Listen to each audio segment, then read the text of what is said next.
capítulo 8, versículo 1 ao 9 e 34.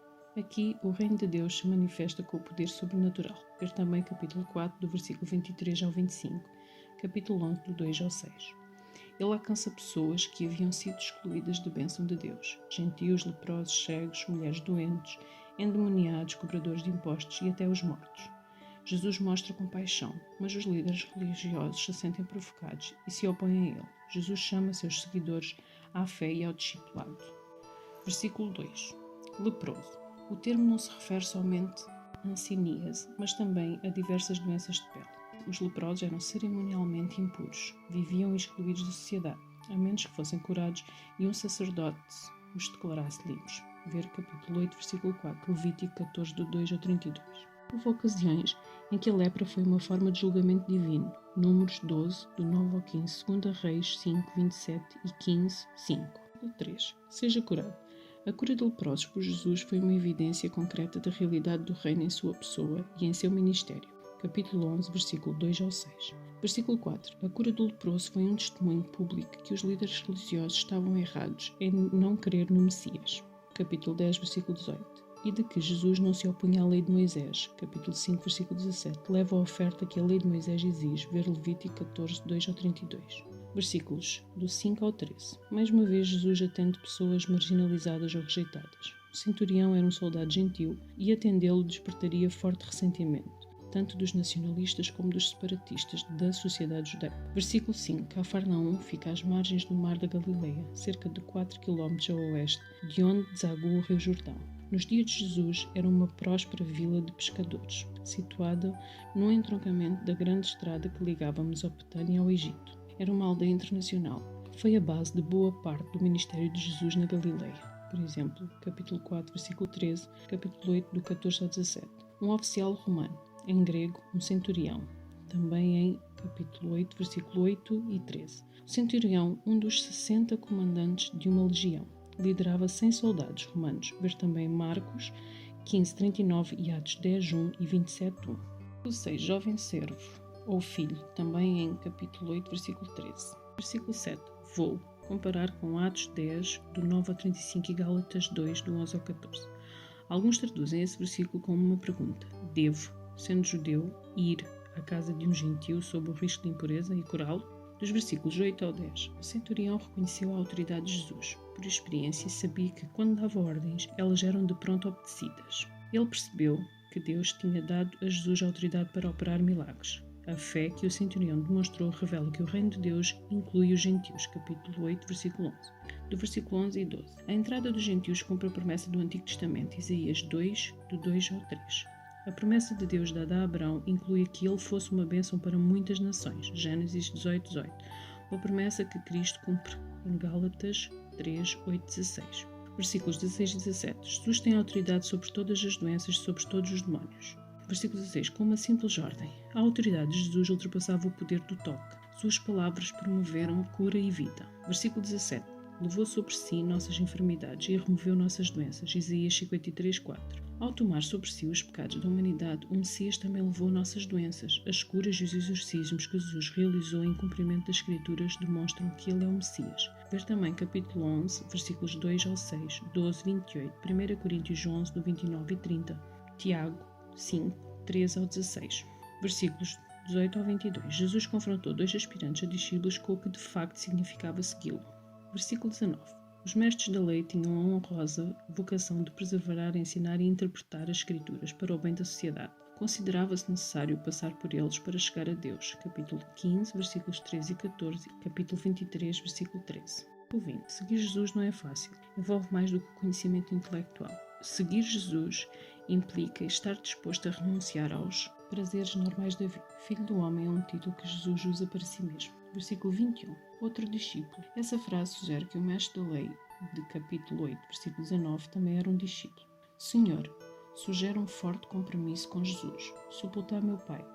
Esse era um dos deveres religiosos mais importantes no judaísmo, mas Jesus exige compromisso total com ele. Versículo 22. Deixe que os mortos sepultem seus próprios mortos. É provável que os adversários de Jesus tenham interpretado essa instrução como patente desrespeito ao quinto mandamento. Êxodo 20, 12.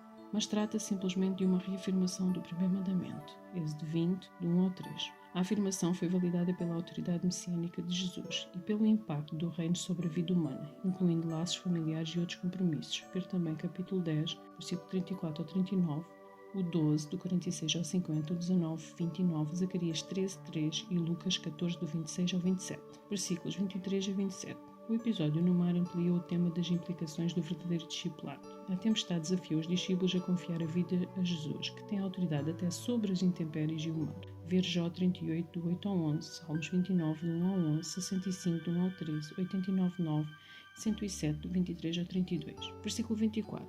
Veio sobre o mar uma tempestade violenta.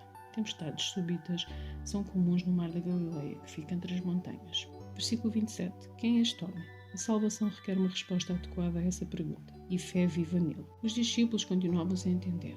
Versículos 28 a 34. Esse episódio focaliza a autoridade de Jesus e o custo de segui-lo. Como o Messias, aqueles que vivem pela fé também sofrerão oposição. Versículo 28. Alguns manuscritos traduzem por Gerasenos, outros por Gergesenos. Compara com Marcos 5:1, Lucas 8:26. Possuídos por demónios, tão violentos. A possessão demoníaca era muitas vezes acompanhada de violência, revolta com a presença do Filho de Deus. Capítulo 8, versículo 29. Incapacidade para falar. Capítulo 9, versículo 32 e 12, versículo 22. Cegueira. Capítulo 12, versículo 22. Convulsões, capítulo 17, versículo 15. E comportamentos autodestrutivos, capítulo 17, versículo 15.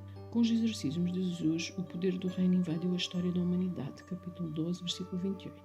Versículo 29. Os que estavam sob o controle de Satanás reconheceram de imediato a verdadeira identidade de Jesus, o Filho de Deus, ver Marcos 1:24, e responderam à pergunta que os discípulos fizeram quando ele acalmou a tempestade, capítulo 8, versículo 27.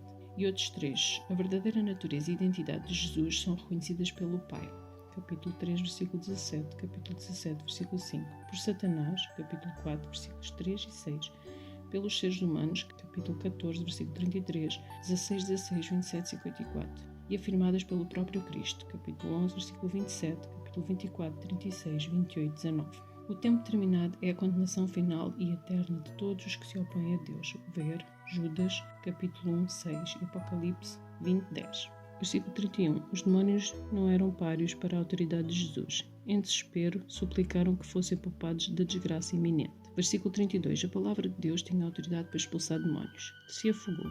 Jesus havia iniciado sua vitória sobre o inimigo. Capítulo 12, versículo 28, Lucas 10, do 17 ao 20, Romanos 16, 20 e Colossenses 2, 15. Versículo 34. Eis o ponto trágico do incidente. Aqueles que testemunharam o poder do Filho de Deus de dar salvação temeram que seu mundo fosse perturbado e por isso rejeitaram Jesus. Capítulo 8, do versículo 18 ao 22. O Filho do Homem. O Filho do Homem era a maneira predileta de Jesus de referir-se a si mesmo. É tão estranha em grego como em nossa língua e traduz o hebraico Ben Adam, expressão idiomática que significa ser humano ou pessoa. Ver, por exemplo, Ezequiel 2, do 1 ao 8. Um dos motivos pelos quais Jesus preferia esse nome era o fato de não ser um título provocador, como Cristo ou Messias. Nos Evangelhos, esse termo é usado de três formas. Primeiro, o contexto do uso que Jesus faz desse título é Daniel 7, 13, 14, em que uma figura messiânica sublime, semelhante a um filho do homem, com forma humana, vem com as nuvens do céu e recebe grande glória e poder. Jesus se via como aquele que voltaria à terra nas nuvens celestes. Ver Marcos 8:38, 13:26 e 14:62. Houve ocasiões em que Jesus usou a expressão Filho do Homem, com esse sentido para se referir a seu papel como juiz, libertador, salvador e justificador. Capítulo 10, versículo 23, 13, 41, 16, 27, 19, 28, 24, 27, 30, 37, 44, 25, 31, 26, 64. Segundo, frequentemente Jesus usou essa expressão Filho de Homem para descrever-se como um redentor sofredor. Capítulo 12, 40, 17, 9, 12, 22, 20, 18 e 28, 26, 2, 24 e 45. Esse sentido tem suas raízes em Isaías 52, 13 a 53, 12. Terceiro, por vezes Jesus parece ter usado o nome Filho do Homem para referir-se a si mesmo como representante dos seres humanos. Capítulo 8, versículo 20, 11, 19, 12, 8 e 32, capítulo 13, 37. Ezequiel usa Filho do Homem com sentido parecido, por exemplo, Ezequiel 2, do 1 ao 8. Jesus não adotou o título Filho do Homem para fazer distinção entre a sua humanidade e a sua divindade, Filho de Deus. Ao empregá-lo, definiu-se como Messias em seus próprios termos. Filho do Homem descrevia sua identidade total e era uma sugestão velada para que seus observadores e ouvintes prestassem atenção em quem ele era.